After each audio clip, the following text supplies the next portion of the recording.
আমরা মানুষকে বলেছিলাম যে আমরা সুশাসন দেব, মানুষকে আমরা বলেছিলাম যে আমরা একটি দেশ তৈরি করতে চাই যেই দেশে শিক্ষার্থী একটি সুন্দর শিক্ষার পরিবেশ পাবে। আমরা মানুষকে বলেছিলাম আমরা একটি দেশ তৈরি করতে চাই যেখানে নারী পুরুষ শিশু সকলে নিরাপদে রাস্তায় চলতে পারবে।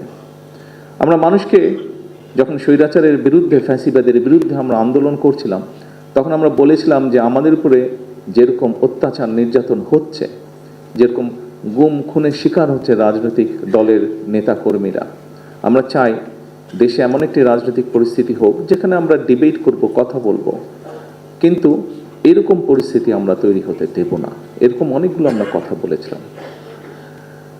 প্রিয় নেতৃবৃন্দ, যেই কথাটি বলছিলাম, যুদ্ধ একটি শেষ হয়েছে, এখন আরেকটি যুদ্ধ শুরু হয়েছে। কি সেই যুদ্ধ? সেই যুদ্ধটি হচ্ছে আমরা মানুষকে যে কমিটমেন্ট দিয়েছিলাম সেই কমিটমেন্টগুলোর বাস্তবায়ন করা।